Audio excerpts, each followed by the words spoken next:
market. This is where my uncles, everyone who lives there, come here to buy fresh fruit and veg. It's so loud. We're here to get some vegetables to make lunch, so let's go buy some. Welcome to a special vlog from us. My family are from Sri Lanka and Shay's family are from India, and I had not been back home for over 10 years. This was Shay's first time in Sri Lanka as well, and I was so excited to show him around. This vlog is going to be full of adventure and clips of what life is like as a local. I hope you enjoy this vlog, and I hope we can convince you to visit Sri Lanka too. My mum is currently crying in the background right now because here 1 kg of mango is around 79 pence. Back home in London, 1 kg is minimum £8. So the price difference is crazy here. So we all know that my mum loves mangoes and fruit. She's going to definitely buy a suitcase just to take some pictures.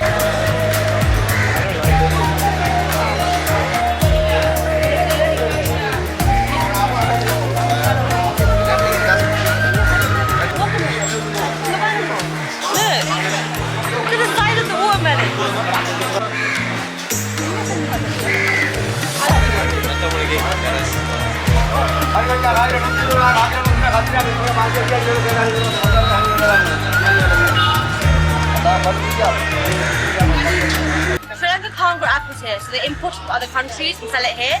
So these red ones are from America. We've got green ones from Paris and France, and it's still cheap. Like, it's so cheap here. Like a kg is like 50p. Like, I don't understand how that works. It's so crazy. After that market rush, we were definitely feeling the heat, and so we needed to hydrate at my dad's favourite coconut water spot. You all know we can have coconut water straight from the coconut, but what is unique about this little shop is how they make it, with lots of ice, lots and lots of sugar and lime, which is the perfect sweet treat for this weather. Also, did I mention we are in the middle of a heat wave, and it is the hottest it has ever been in Sri Lanka.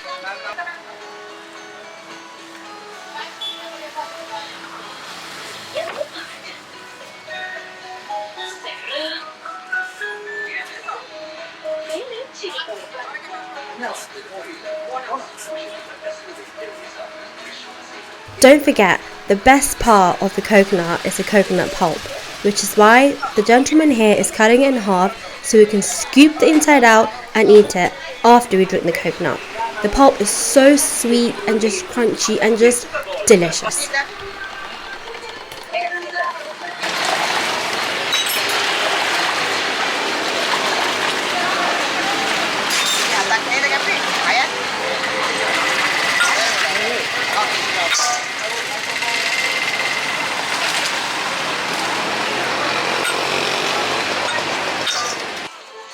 Kids.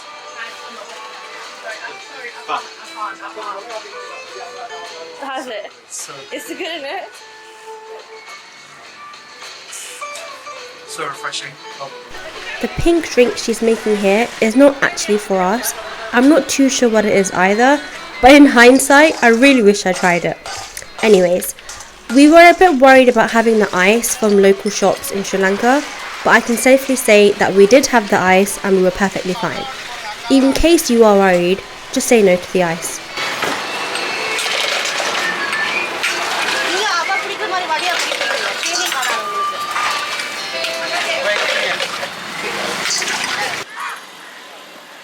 To end this day, my little cousin took us on a drive in his tuk-tuk to the city centre of Trinco.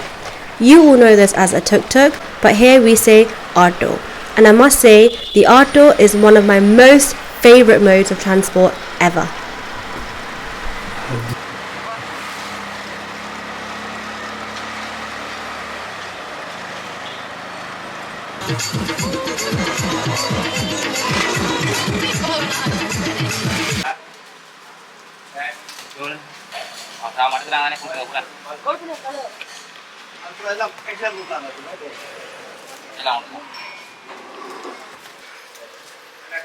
So this is a tea coffee shop. There ain't no Starbucks, there ain't no Costa. This is where you come and get your tea and coffee from. It also sells snacks, sweets and Milo. The best drink in Sri Lanka. You have to try it. This one's not cold, but the cold one tastes so much better. Okay, so mutton isn't that big here. So we got a beef roti. So we're gonna give it a try.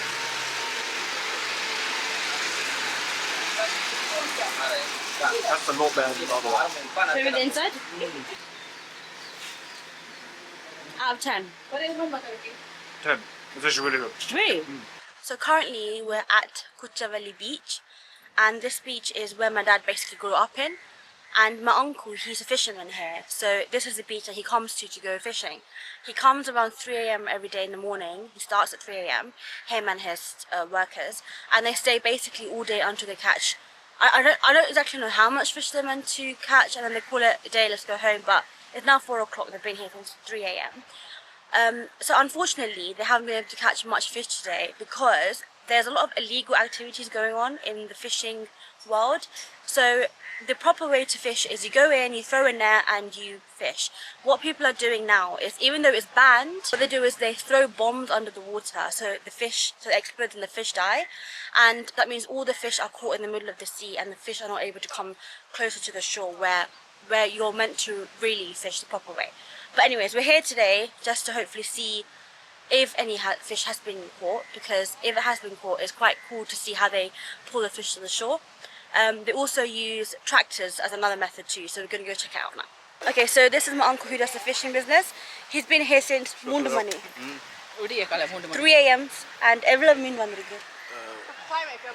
40 kilogram. Oh, right, okay, so you got 40 kg of fish. Normal or normal business level mean நிறைய மீன் வரண்டா அது நிறைய மீன் வரனா அப்படி இல்ல நாங்க மீன் ஷாப்ல வந்தா கூட வரும் இல்லாட்டிக்கு கொஞ்சம் வரும் எனக்கு அதுக்கு normal business 20000 kilo mean பிடிச்சிக்கிறோம் 20,000 wow, so he's saying that his normal collection of fish is 20,000 kg of fish. Today he's only done 40. Every time தான் அது அப்படி Yeah, it's random times. Oh, sometimes 500 200 300 kilogram. So normally he gets 500 300 kg of fish. But, you know, because of the recent activities, the fish collection has been very low. So today he's only done 40, not with it. Yeah. 40 kg. You எத்தனை மணி வரைக்கும் நிப்பீங்க? 6 o'clock. It's 6 o'clock வரைக்கும். So it's now 4 o'clock. He's got 2 more hours left to try and get more fish. இப்ப கடலுக்கு போயிருக்காங்க திருப்பி மீனுக்கு. போயிடு எல்லாம் இந்த இருக்கிற ஆக்டிவிட்டீஸ் எல்லாம் வர்க் பண்றாங்க. அப்ப எத்தனை மணிக்கு திருப்பி போவீங்க? ரெடி போறேன் மீனை கண்டா தான் மலைக்கிறது. Oh right. So apparently you will see the துள்ளுமோ இல்லாட்டி? Yeah, தெரியும் உங்களுக்கு மீன் பார சூப்பரா வரும். Right, so if they see red in the sea, that means that there's fish. That's when all the staff will then go into the sea to try and get the next batch of fish. So hopefully we get to see it. If we do, it is really cool. It's such a cool experience the way they take it out of the sea. So let's see. Okay. Okay, bye bye.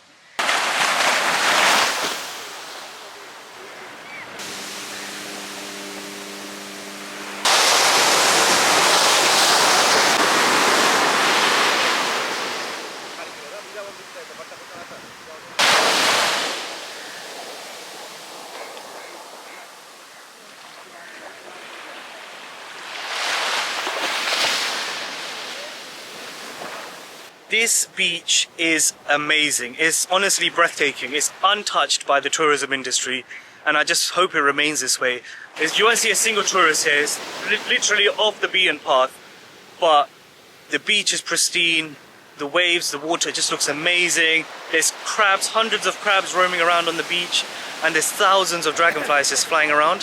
And this is where the locals do their fishing, as Bhavna explained. But honestly, one of the best beaches I've ever been to.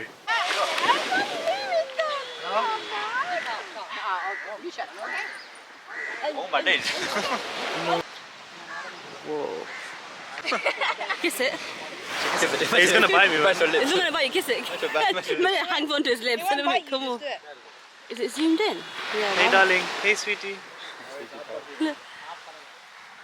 Right now I'm just walking on the beach and we're going to try and capture some footage of the fishermen pulling in their catch of the day.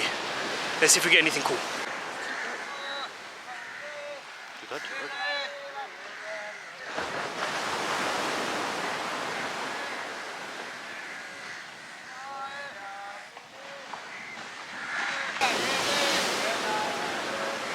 Okay, it's been 1.5 to 2 hours since I last vlogged, and the net is finally in. There's about 30 people pulling this net in, and the sad thing is, if this net doesn't contain enough fish, or if the net's been cut by a rock or by the boat itself, they have no food, no money for the day. So let's just hope they got a really good catch in.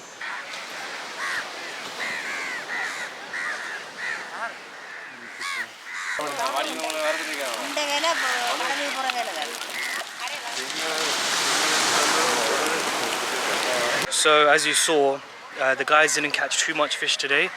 It looks like about 50 kilos, and then you can see that there's about 30 to 40 people here. So I don't know how they're going to split. I don't know if they're going to sell the fish or they're going to keep it just for food. But today's catch wasn't great. Again, the usual catch is about 200 kilos a day, and they can sell that in the local markets, and then you know you can freeze the fish and sell it abroad and so on. But today the catch wasn't great at all.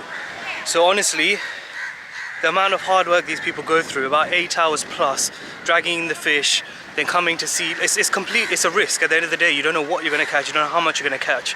So it's sad to see they only caught about 50 kilos today, and not very big fish, they're all very, very small fish. But again, hopefully that can go to their dinner, and tomorrow the catch is better. Let's just hope. So this exact place here is where my dad was born and brought up, and he grew up here until the age of 10. So my dad keeps calling this Kararimala, which translates to gorilla rock. I don't know what the real name is, but this is where he grew up. So he said, you know, there used to be houses and families living all along the coast here. Imagine that, like they would wake up, jump in the water, climb the rocks. There was like a temple here, a Ganesha temple. I think there was around 80 people, 200 houses all along here. And since the war, people have fled and haven't come back ever since. And there used to be massive palm trees with coconut. It just feels like a dream when he's explaining the story to me. And it's really sad because, you know, like this was their home and they grew up, and he's got so many memories here, but no photos, nothing to look back at it or show us other than just this land here now. And it's really sad when when you see your parents talk about where they grew up and now how they've got nothing here left. This was their home, you know. It's really sad, but it's just really such an amazing place to see. I'm so glad, like, we really got to experience it and come back and see it. But yeah, it's really sad. So my dad was telling me stories of how when he was a little kid, he would come sit on those rocks and fish here. And in the winter, all of this will be filled up with water, and they used to be filled with fish. And they'll literally just come along, walk along, catch some fish, and then go back home and, you know, cook and eat it. And it's just crazy to think about. My dad used to live like that. It's like a whole other life, another lifetime. Just, yeah. Crazy.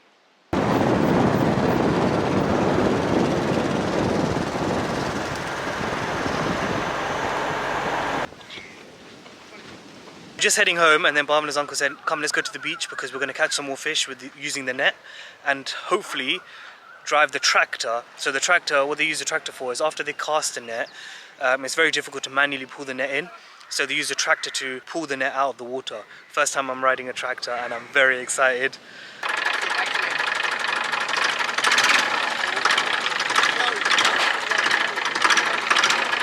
Why are you jumping, bro?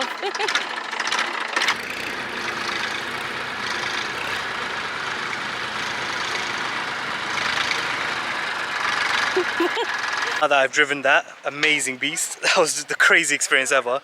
Let me show you around the tractor.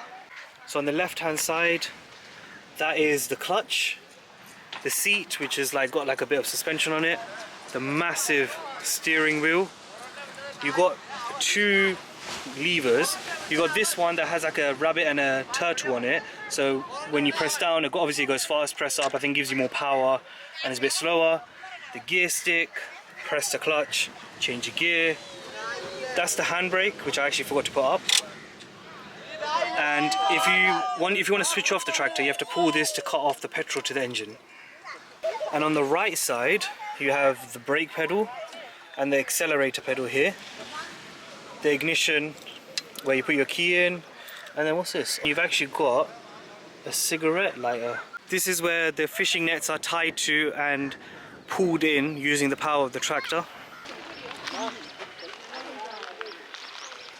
Never actually found one of these shells, but they're always in every beach souvenir shop with like names and things on it. It's really, really cool to actually find one. We're gonna keep this one.